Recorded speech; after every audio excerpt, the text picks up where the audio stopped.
우리 한 절씩 교독하겠습니다.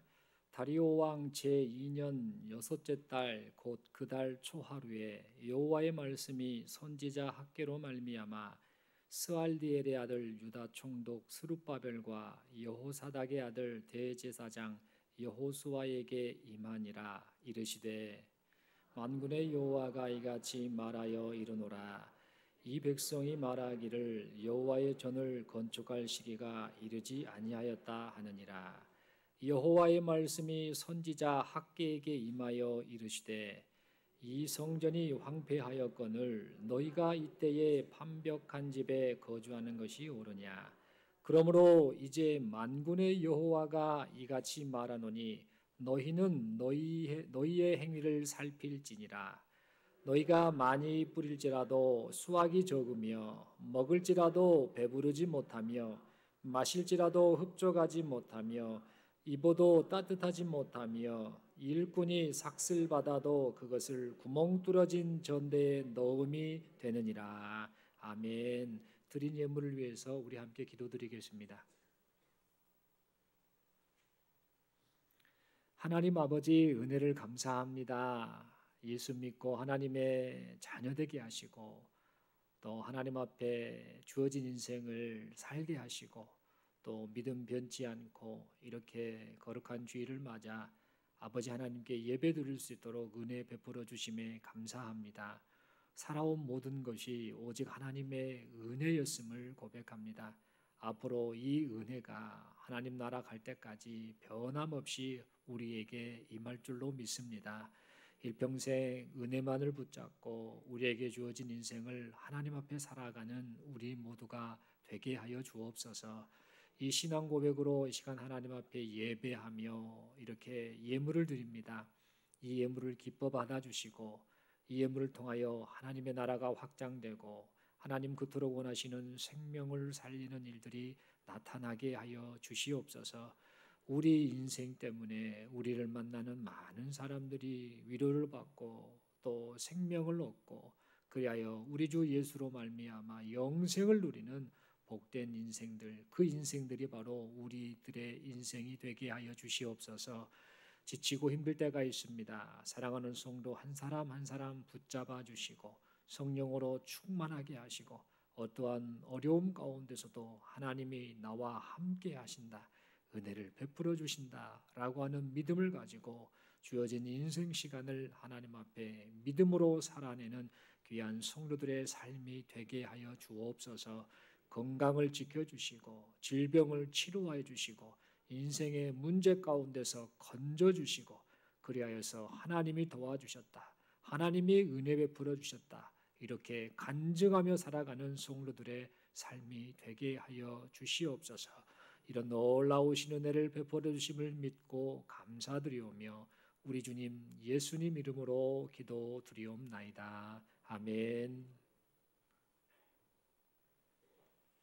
한 주간 동안 평안하셨습니까? 예, 날씨가 제법 많이 쌀쌀해졌습니다. 새벽에도 제법 춥고 또 한밤중에도 조금 춥다라는 느낌을 갖게 됩니다. 이런 환절기 때 여러분들 건강 더 유념하시고 또 자기 관리 잘 하시고 음식도 잘 드시고 또 운동도 하시고 또 푹 쉬시기도 하시고 스트레스도 덜 받으시고 무엇보다도 하나님께서 베푸신 은혜 충만하게 받으셔서 하나님이 허락하신 인생 시간 동안에 늘 건강하게 그렇게 인생을 사시는 여러분들 되시기를 소망합니다. 옆에 분에게 인사하겠습니다. 건강하시고 힘내세요. 이렇게 인사하겠습니다. 예, 이 시간 저는 너희의 행위를 살필지니라, 너희의 행위를 살필지니라 라는 제목 가지고 함께 하나님 말씀 받기를 원합니다. 이스라엘 백성은 하나님의 구원 역사 가운데에 중요한 역할을 담당했던 그러한 민족입니다. 이 이스라엘은 하나님의 백성으로서 세상을 향해 하나님의 살아계심, 그리고 하나님의 주인 되심, 또한 이 하나님의 나라, 이것을 알리는 막중한 사명을 부여받은 존재들이 바로 이스라엘 민족이었습니다. 그래서 이 사명을 감당하기 위해서 그들은 먼저 자기 자신들이 하나님의 임재를 인정하고 고백하고 갈망하는 그런 삶을 살아야 했습니다. 그런데 여러분, 안타깝게도 성경을 보면, 그리고 이스라엘의 역사를 보면 그들은 하나님의 임재를 인정하거나 의식하는 이런 삶을 살기보다는 매 순간순간마다 하나님의 은혜를 잊고 또 하나님의 임재를 잊고 그렇게 살면서 계속해서 하나님의 마음을 나쁘게 하는 불순종의 연속된 삶을 살았음을 보게 됩니다. 이런 이스라엘을 보시고 하나님께서는 어서 돌아와라. 너희에게 부여한 사명이 있지 말아라. 너와 나와의 관계가 어떤 존재인가를 좀 알아라 라고 하시면서 말씀으로 그렇게 돌아오도록 말씀하셨건만, 그럼에도 불구하고 이스라엘은 회개는커녕 계속해서 불순종의 길을 반복해서 걷고 말았음을 보게 됩니다. 그 결과 어떻게 되었는가? 이 통일 이스라엘이었던 원래 이 나라가 이제 나라가 둘로 나뉘게 되죠. 북이스라엘과 남유다로 나뉘게 되었고, 나라가 나뉜 이후에도 이스라엘은 정신을 못 차립니다. 자신들이 어떤 존재이고 삶의 목적이 무엇이고 하나님이 어떤 분이신가를 늘 잊고 살다 보니까 계속해서 불순종을 하게 되고 세상 나라들처럼 불신앙으로 살고 말았습니다. 그 결과 이 북이스라엘과 남유다가 BC 722년에 아수르에 의해서 북이스라엘이 멸망하고 BC 586년에 이제 남유다가 바벨론에 의해서 멸망을 하고 맙니다. 특별히 나라가 망하는 과정 중에 남유다는 세 차례나 걸쳐서 이 바벨론 포로로 끌려가는 비참한 경험을 하게 됩니다. 특별히 BC 586년에는 하나님의 임재를 상징하는 이 솔로몬 성전, 예루살렘에 있었던 성전마저 완전히 파괴되는 그런 아픔, 비참함을 겪게 됩니다. 그리하여서 이 유다 백성들은 이 남유다가 멸망을 하자 이런 생각을 합니다. 이상하다. 하나님이 분명 다윗 왕조가 영원할 것이다 라고 약속을 하셨는데 이 나라가 망하다니, 이 나라가 도대체 어찌 된 거야? 하나님의 나라가 어찌 된 거야? 라는 그런 의구심을 가지고 어리둥절해 했습니다. 그리고 하나님의 임재의 상징인 그 솔로몬 성전까지 파괴되자 그들은 또 고민하게 됩니다. 분명 성전은 하나님의 임재의 상징인데 성전이 무너졌다? 그러면 하나님이 죽으신 것인가? 다른 이방 나라들의 신들이 더 센 건 아닌가? 그래서 하나님이 죽어버린 것인가? 하나님이 도대체 어디로 가셨단 말인가? 우리를 떠나버리셨는가? 라는 생각을 하며 신앙의 절망감을 느끼게 되었습니다. 그래서 이제 이 유다 민족은 포로로 끌려간 상태에서 이제 우리에겐 더 이상 희망이 없다. 다 끝나버렸다라는 그런 절망과 낙심 속에서 살았습니다. 그러나 우리 하나님께서는 유다 백성을 포기하지 않으셨습니다. 이스라엘의 이 조상들에게 하셨던 약속, 아브라함을 비롯해 많은 이 믿음의 조상들에게 하셨던 약속, 내가 너를 통해 너의 후손을 통해 구원을 보일 것이다. 천하 만민이 복을 받게 할 것이다. 라고 하셨던 그 약속을 따라서 하나님이 선택하신 이 자기 백성을 그대로 내버려 두지 않으셨습니다. 하나님께서는 유다 민족을 향해서 구원의 손길을 펼쳐 보여주셨습니다. 그래서 그들이 도저히 벗어날 수 없을 것 같았던 바벨론 포로 생활에서 이 하나님께서 그들을 해방시켜 주셨습니다. 이것은 무엇과 같은가? 옛날 그 과거에 이스라엘 백성들이 애굽 땅에 살면서 바로 왕의 손아귀에 있었고 핍박을 받았지 않습니까? 이스라엘 스스로는 이 애굽에서 탈출할 수 없었는데 하나님이 은혜를 베푸셔서 모세를 통해 이스라엘 민족을 출애굽시켜 주셨던 것처럼 지금 본문에 나와 있는 배경 속에 남유다 백성을 바벨론 포로 생활로부터 건져주시고 구원해 주셨던 것입니다. 그렇다면 여러분, 하나님께서 유다 백성을 어떤 방법으로 구원해 주셨을까요?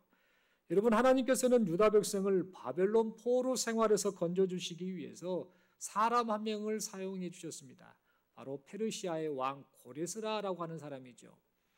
이 고레스 왕을 통해 바벨론을 멸망을 시키시고 또 이 고레스로 하여금 이제 유다 민족이 자기 고향으로 돌아갈 수 있는 그런 명령을 내리도록 하셨습니다.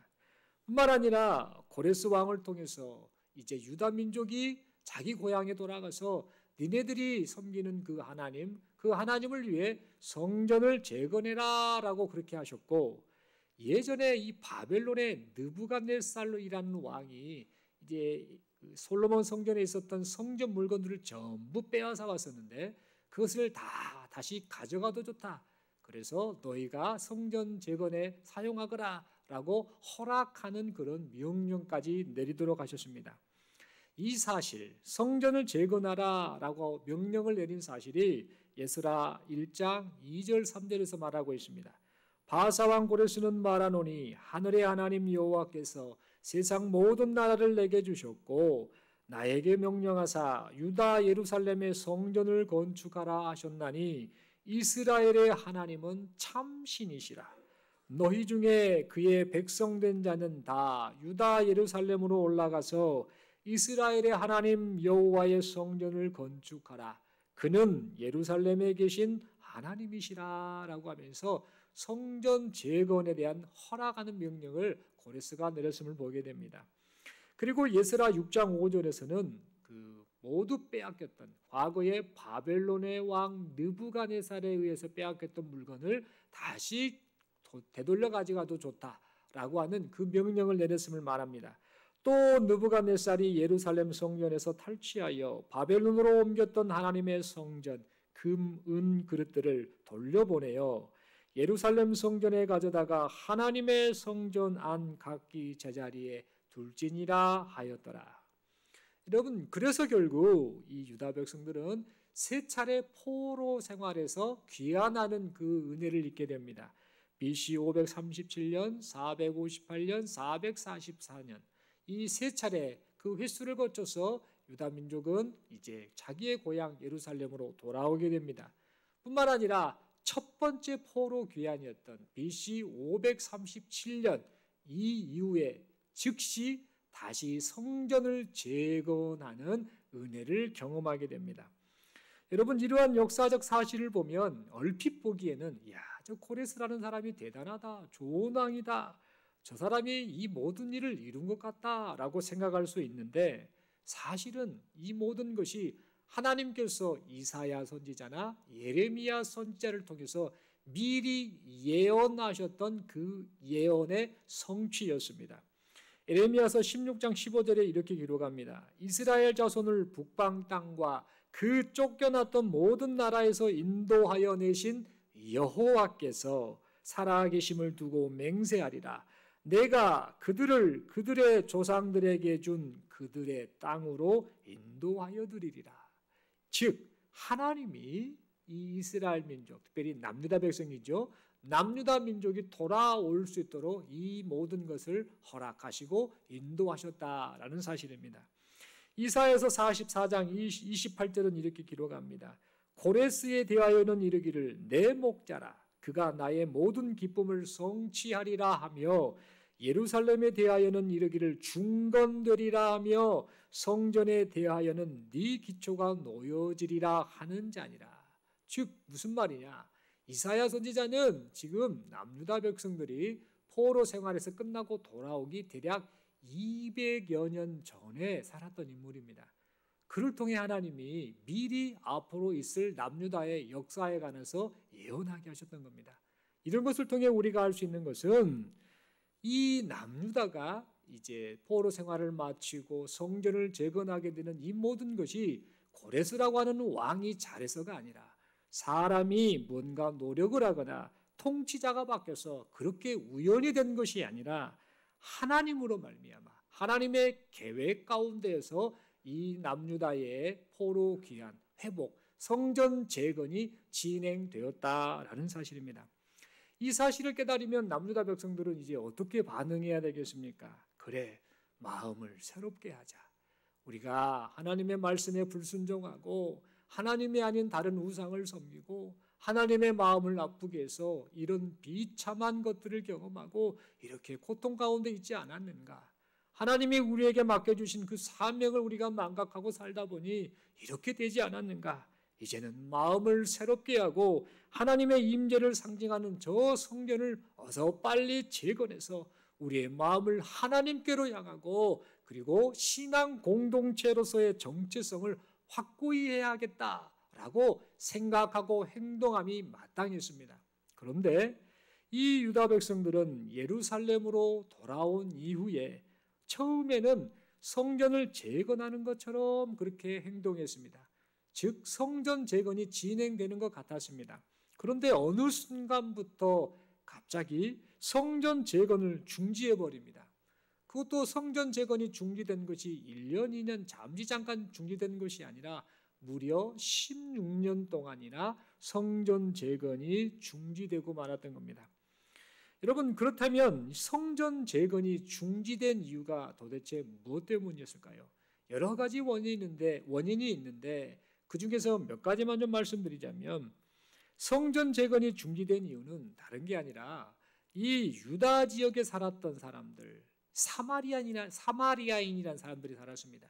이들은 과거에 북이스라엘이 멸망하고 이 북이스라엘이 멸망한 이후에 사람들이 전부 포로로 끌려갔다가 이제 남아있는 여자와 아이들, 그리고 이 아수르라고 나라가 이 포로로 끌어온 다른 민족들과 결혼을 시켜서 자연스럽게 혼혈 민족이 되어버린, 혼합 민족이 되어버린 그 후손들이 바로 사마리아 사람들인데, 이들이 이 땅에 살면서, 남유다 땅에 살고 그곳에 살면서 이들이 이제 기득권을 형성하게 됩니다. 뿐만 아니라 대부분의 남유다 사람들이 포로로 끌려갔을 때에 남겨진 유다 사람 몇몇이 이제 그곳에 정착해 살면서 나름 기득권을 형성하게 됩니다. 그런데 문제는 이제 성전을 재건한다고 하니까 재건하게 되면 점점 새로 들어온 사람들에게 그 힘이 몰려질 그것을 우려하고 걱정해서 성전 재건하는 것을 방해합니다. 이랬다가는 우리의 기득권을 다 빼앗길 수 있겠구나라는 그런 두려움이 있다 보니 자연스럽게 성전 재건을 방해하고 그 이유 때문에 성전 재건이 중지되는 일이 발생하고 말았습니다. 두 번째로는 자연재해로 인해서 흉작이 되다 보니 성전 재건을 위한 이 재정 확보가 매우 어려웠습니다. 그러다 보니 성전 재건을 하는 데 있어서 상당히 문제점이 발생하여 성전 재건이 중지되었던 겁니다. 또 한 가지 이유는 주변 민족들의 약탈이 심했습니다. 성전을 재건하려고 하면 주변 민족이 와서 계속해서 괴롭히다 보니 이것저것에 지친 유다 민족들이 성전 재건을 중지하고 말았던 겁니다. 또 한 가지 이유는 이 성전을 재건해도 좋다라고 칙령을 내렸던 이 고레스와 그의 아들 캄비세스 2세라는 사람은 아버지와는 달리 그냥 나는 성전 재건 니네 하는 거 관심 없다, 내 정치도 하기 바쁘다라고 하며 무관심하다 보니 자연스럽게 이런저런 발생한 문제 때문에 남유다 민족들은 성전 재건에 어려움을 겪고 말았습니다. 이런 이 네 가지 정도의 원인을 말씀을 드렸는데, 이 원인들보다 더 중요한, 더 심각한 두 가지 원인이 있어서 이 남유다 백성들은 성전 재건을 중지하고 말았습니다. 그게 뭐냐? 그 중요한 두 원인 중에 하나는 지금 이 남유다 백성들이 포로 생활을 마치고 돌아왔는데 지금 유다 지역의 땅 상태가 폐허가 된 겁니다. 황무지와 같은 그런 상황이었던 겁니다.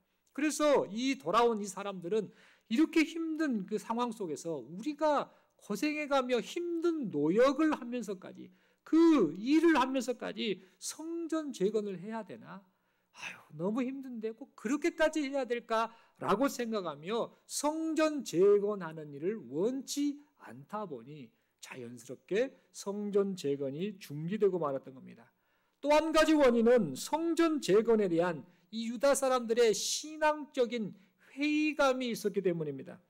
그들은 생각하기를 이미 폐허가 된 예루살렘이 회복이 된다고? 대략 한 200년 전에 말했던 이사야 선지자의 예언이 진짜 맞을까? 그거 뻥 아니야?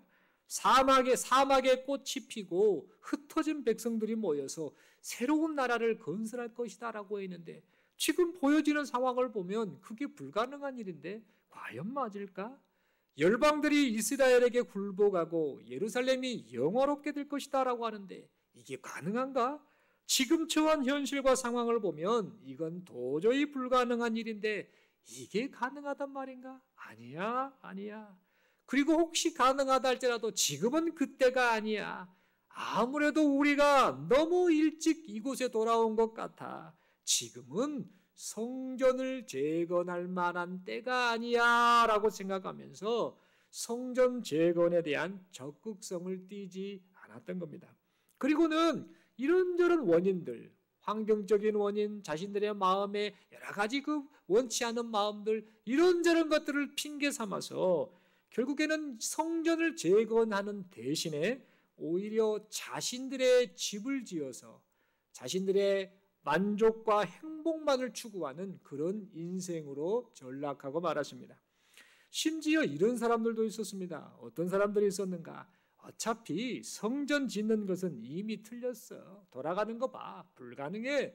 라고 생각하면서 성전을 짓기 위해서 준비했던 여러 건축 자재 있지 않습니까? 모아놓은 그 건축 자재를 몰래 가서 훔쳐서 그것을 빼돌려서 오히려 자기 집을 짓는데, 자기 집을 꾸미는데 사용하는 그런 사람들도 있었습니다. 그런데 이 모든 것을 누가 보셨는가? 하나님이 보셨습니다. 하나님이 다 알고 계셨습니다. 이 모든 것을 보신 하나님께서 이제 캄비세스 2세 왕 이후에 다리오 왕 2년에 제2년에 학개 선지자를 통해서 성전 재건을 다시 하라. 성전 재건을 다시 하라라고 하는 촉구하는 말씀을 하셨던 겁니다. 16년 동안 중지된 그 상황을 보신 하나님께서 학개 선지자를 통해 성전 재건을 촉구하셨던 겁니다. 너희가 여호와의 전을 건축할 시기가 아직 이르지 않았다라고 하면서 성전 재건을 중지한 채 무너져버린 이 성전을 보고도 마음 아파하지 아니하고 네 자신을 위해 백향목 판자나 아로새긴 판자로 벽을 두른 좋은 집을 짓고 살고 있으니 너희의 이 행동이 옳으냐? 너희는 너희의 행위를 살필지니라 라고 그렇게 말씀하셨습니다. 그러면서 계속해서 말씀하셨죠. 많이 뿌려도 수확이 적고 먹을지라도 배부르지 못하고 마실지라도 흡족하지 못하며 입는다고 입어도 전혀 따뜻하지 못할 것이다. 이것은 마치 일꾼이 돈을 벌어도 구멍난 주머니에 넣는 것과 마찬가지다라고 말씀하셨습니다.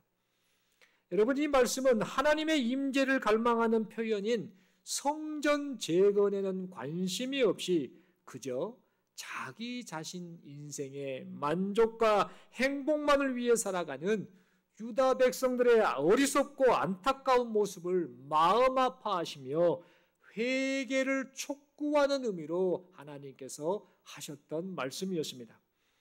그렇다면 여러분, 이 하나님께서 학개 선지자를 통해서 유다 백성으로 하여금 성전을 재건하라라고 하신 진짜 궁극적인 이유가 무엇일까요? 여러분, 하나님께서 성전을 재건하도록 하신 것은 단순히 성전이라고 하는 건물을 지어라라는 의미로 하신 말씀이 결코 아니었습니다. 하나님께서 성전을 재건하라라고 하신 이유는 유다 백성들이 이 포로로 끌려간 이후에 바벨론에서 포로 생활을 하면서 점점 그 바벨론 생활을 통해 영향을 받아서, 불신앙적인 영향을 받아서 하나님께 대한 임재의식이 사라져버렸기 때문입니다. 그래서 하나님께서는 그동안 이방 땅에서 살면서 우상신상을 보고 하나님 중심 신앙을 점점 잃어버리고 신앙이 변질된 유다 백성들의 신앙을 다시 회복시켜 주시기 위해서 하나님의 임재를 상징하는 성전을 다시 짓도록 하셨던 것입니다.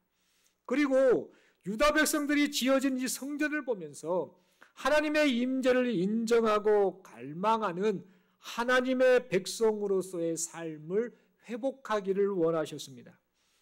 뿐만 아니라 하나님을 향한 임재의식을 회복한 유다 백성들이 이제는 하나님의 백성이라는 신앙 정체성을 회복하여서 이방 나라들, 하나님을 부정하는 이방 나라들을 향해서 살아계신 하나님, 그리고 그 하나님의 나라를 알리는 사명을 잊지 않고 살기를 바라셨습니다.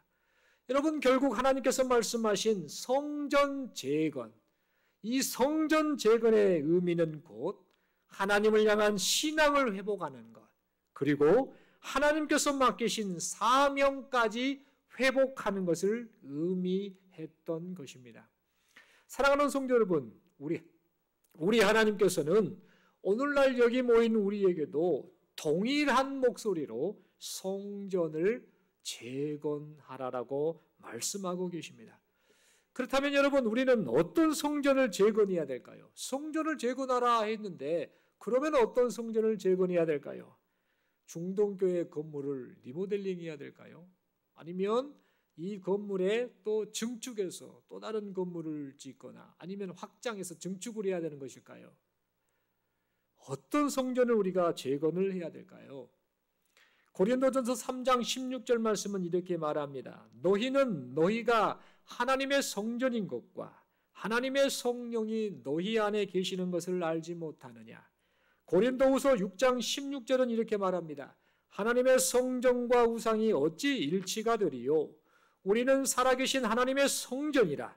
이와 같이 하나님께서 이르시되 내가 그들 가운데 거하며 두루 행하여 나는 그들의 하나님이 되고 그들은 나의 백성이 되리라. 에베소서 2장 22절 말씀은 또 이렇게 말합니다. 너희도 성령 안에서 하나님이 거하실 처소가 되기 위하여 그리스도 예수 안에서 함께 지어져 가느니라. 아멘. 여러분, 이 말씀대로라고 한다면 하나님의 성전은 다른 것이 아닙니다. 건물이 아닙니다. 하나님의 성전은 예수 그리스도를 믿고 고백하여 주님과 연합된 성도 개인, 즉 여러분 개인을 의미합니다.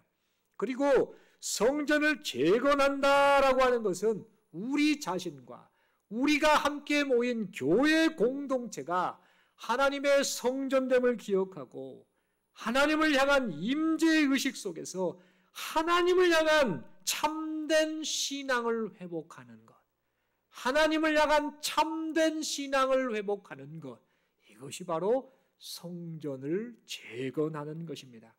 그래서 성전 재건을 통해 베드로전서 2장 9절의 말씀에 기록된 너희는 택하신 족속이요 왕 같은 제사장들이요 거룩한 나라요 그의 소유가 된 백성이니 이는 너희를 어두운 데서 불러내어 그의 기이한 빛에 들어가게 하신 이에 아름다운 덕을 선포하게 하려 하심이라 라는 말씀대로 세상을 향한 하나님의 구원을 선포하는 사명까지 회복하는 것, 이것이 바로 성전을 재건하는 참된 모습인 것입니다. 그렇다면 여러분, 우리는 지금 성전을 재건하라는 하나님의 말씀에 순종하며 살고 있는지요? 혹시 학개 선지자가 활동하던 시대의 유다 사람들처럼 성전을 재건하라는 하나님의 말씀을 듣고도 이 핑계 저 핑계 대면서 불순종하고 있지는 않는지요? 하나님의 백성이라는 신앙 정체성을 잃어버린 채 이 세상에서 눈에 보이는 행복과 만족을 누리는 것을 인생의 목적으로 삼고 살고 있지는 않는지요?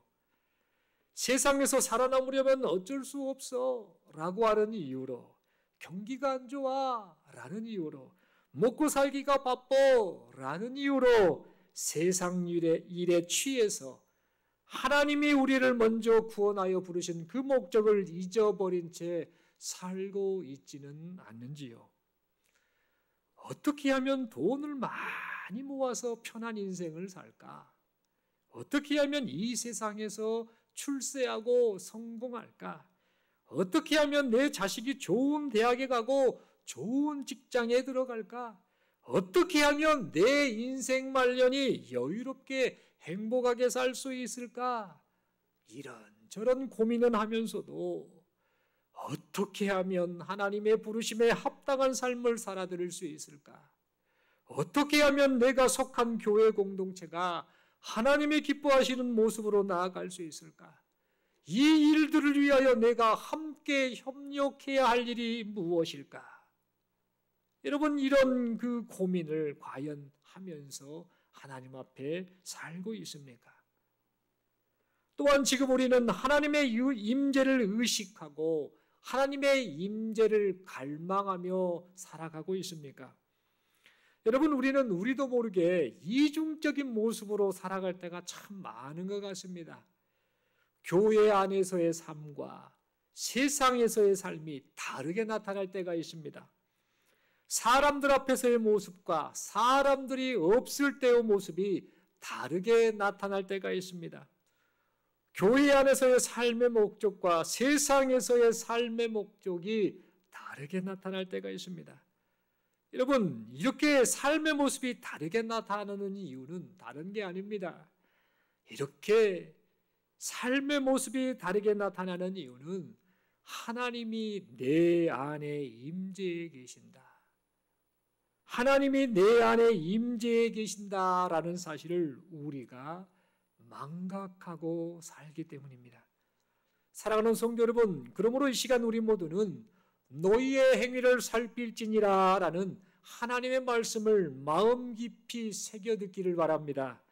하나님의 성전된 우리의 모습이 현재 무너져버린 상태가 아닌지, 하나님의 성전된 우리의 모습이 현재 무너져버린 상태가 아닌지, 무너져버린 성전을 다시 재건하라는 이 하나님의 말씀을 듣고도 신앙의 회복을 위해 힘쓰지 않고 세상 일과 세상 만족의 마음이 빼앗겨서 세상 만족을 추구하며 살고 있지는 않는지, 하나님을 향한 임재의식을 잃어버린 채 내 자신이 주인이 되어 살고 있지는 않는지 우리 자신의 행위를 살피는 우리 모두가 될 수 있기를 바랍니다.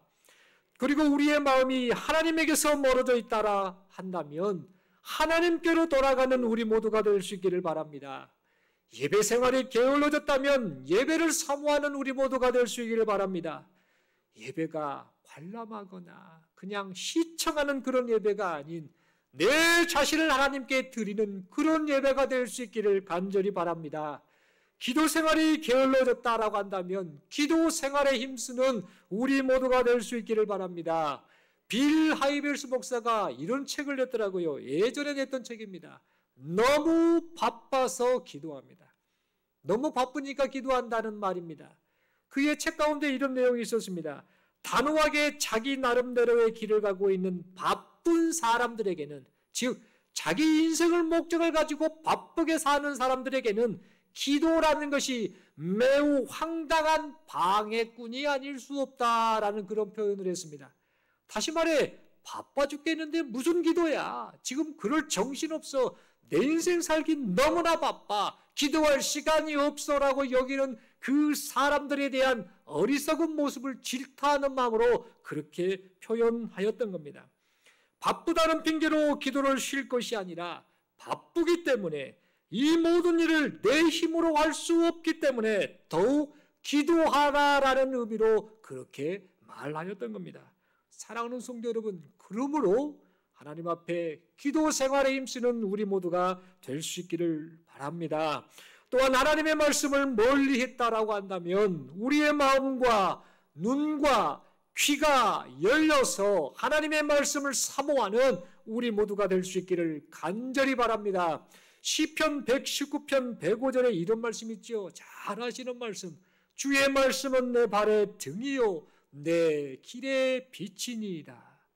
여러분, 이 말씀의 고백처럼 하나님의 말씀만이 내 인생을 이끌고 인도하십니다라는 그 신앙 고백을 가지고 하나님 앞에 인생을 살아가는 우리 모두가 될 수 있기를 바랍니다. 마지막으로 교회 공동체를 통해 일하시는 하나님의 일, 이 교회 공동체를 통해 일하시는 그 하나님의 일에 혹시 우리 자신이 무관심했다라고 한다면 이제는 자기 중심적인 생각을 모두 내려놓고 과감하게 버리고 이제는 서로가 한마음이 되어 그리스도 예수 안에서 함께 지어져가는 우리 모두가 될 수 있기를 간절히 소망합니다. 그리하여 하나님께서 우리를 부르신 목적, 생명을 살리는 그 일, 그 목적을 따라 하나님의 구원을 세상에 알리는 성도의 사명을 다하시는 우리 모두가 될 수 있기를 간절히 소망합니다. 마지막으로 서로에게 이렇게 인사하겠습니다. 우리가 하나님의 성전입니다. 다시 한번 마음에 새기는 마음으로 다시 한번 이렇게 이야기합니다. 우리 자신이 하나님의 성전입니다.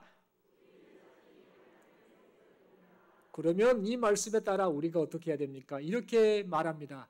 무너진 성전을 재건합시다. 무슨 말씀인지 아시죠? 우리 자신이 회복되어야 합니다. 하나님 앞에. 다시 한번 서로 이렇게 인사합니다. 하나님 앞에서 우리의 행위를 살피며 삽시다. 사랑하는 성도 여러분, 사람들은 보이는 것에 참 민감하게 반응하고 보이는 것이 다인 줄 알고 그것을 추구하는 그런 모습이 있습니다. 그런데 진짜 중요한 것을 다 놓쳐버리고 사는 것이죠. 눈에 보이는 세상 것들, 누리는 것들, 그것이 다인 줄 아는데 아니라는 겁니다. 성도는 임재하신 하나님을 인정하고 사는 존재이고 그 하나님 없이는 살 수 없다라는 고백을 하는 존재입니다. 하나님이 오늘 이 말씀을 통해 우리에게 말씀하십니다. 성전을 재건해라. 너의 신앙 회복해라. 그리고 이 회복을 위해 네 자신이 지금 어떤 모습인가 너의 행위를 살펴라. 네 자신의 상태를 살펴라. 돌아와라. 그리고 내가 너에게 부여한 그 사명, 생명을 살리는 일들, 이 사명을 감당하기 위해 그렇게 믿음으로 하나님께 은혜를 구하며 그렇게 살아라라고 오늘 이 시간 우리에게 말씀하고 있습니다. 이 사실을 생각하며 하나님 앞에 하나님, 제 자신의 행위를 살핍니다. 무너진 주의 성전된 내 모습을 회복하고 주님 앞에 믿음으로 반응하며 살겠습니다. 그렇게 살 수 있도록 도와 주옵소서라고 기도하고 결단하고 실제로 그렇게 삶을 살아드리는 우리 모두가 될 수 있기를 간절히 소망합니다. 성령 하나님께서 이런 인생을 살아가도록 지금도 우리를 인도하시고 또 보호하시고 새 힘을 베풀어 주실 줄로 믿습니다. 기도드리겠습니다. 하나님 아버지 은혜를 감사합니다. 말씀 받았습니다. 성전을 재건하라. 이 말씀 앞에 우리의 상태를 돌아봅니다. 하나님의 성전된 우리 상태가 과연 어떠한지 우리 자신을 되돌아봅니다. 너희의 행위를 살피라라는 이 말씀 앞에 내가 지금 하나님을 향한 임재의식을 가지고 사는지 하나님의 백성으로 삶을 살아내고 있는지 가만히 되돌아봅니다. 하나님이 맡기신 이 사명 감당하며 살고 있는지 우리의 자신을 살펴봅니다. 이제는 하나님의 그 말씀 앞에 성전을 재건하라는 이 말씀 앞에 순종하며 우리 자신의 모습을 살피며 그렇게 하나님의 백성답게 살아가는 우리 모두가 되게 하여 주시옵소서. 말씀을 듣고 흘리지 않게 하시고 그저 관람하고 시청하는 정도로만 청취하는 정도로만 끝내지 않게 하시고 마음을 찢게 하시고 고민하게 하시고 이제 장차 만나게 될 하나님 앞에서 내가 어떻게 반응할 것인가 어떻게 고백할 것인가를 심히 두려운 마음으로 인생을 살아 하나님 앞에 영광을 올려드리는 하나님의 기쁨이 되는 우리 모두가 되게 하여 주시옵소서. 이런 놀라우신 은혜를 베풀어 주심을 믿고 감사드리오며 우리 주님 예수님 이름으로 기도드리옵나이다. 아멘.